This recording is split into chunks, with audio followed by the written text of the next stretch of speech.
Update lang po sa restaurant ni Riosa's Eatery. Yan.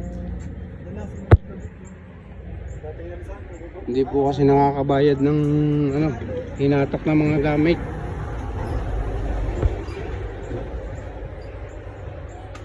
Anong masasabi niyo? Yung mga nakaprenda yung gamit ay hinatak na dahil hindi kayo makabayad. Ay, buti yung nakakatawa pa kayo. Naluka na ho. Kaya isip yan. Oh. Kung saan ba sila ngayon magsisimula. Grabe oh. Ito palang mga gamit ho nila dito ay utang. Ngayon ay kinuha na ng Bombay. Areho, nakarga na sa jeep. Ikaw pa lang kung bakit.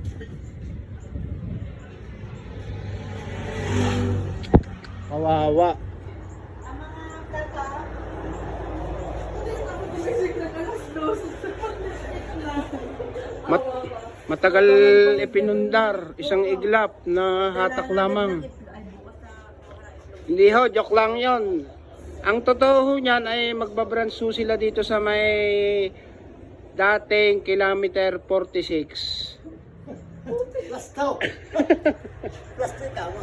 Yun ay branch nila. Ngayon ay pagpuno ho dito, pwede ho tayong pumunta doon. Yan. Ito ho, mga tauhan si from France.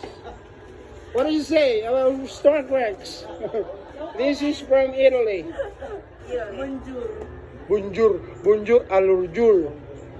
This is Pakistani. Oh, magaling. Akala ko. From Yan. Greece.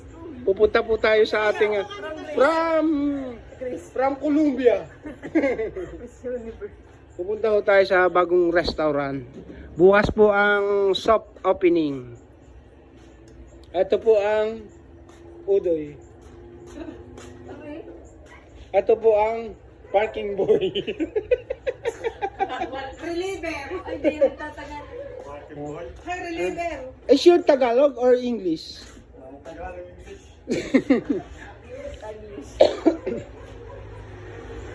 Okay, wala ka namang ginagawa.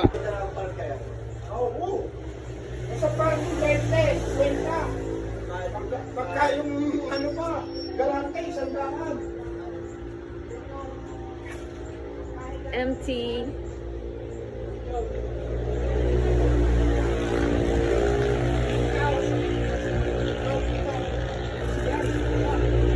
Para lang. Sigawan sila. May kwitan! Pasok sana ako, restaurant. Ay, doon sa may ilalim ng nabago. Ano ma? Ay, ang kanato pa walis tambo. Bye guys. Eh, paano mo ba yan? Tapos na ho yung inyong... Yan, dito po lilipat sa kilometer 78. Papalitan na po ang pangalan niyan. Ito na po yung mga gamit. Inaayos na po yan. Soft opening po tayo bukas. How could you say you love me?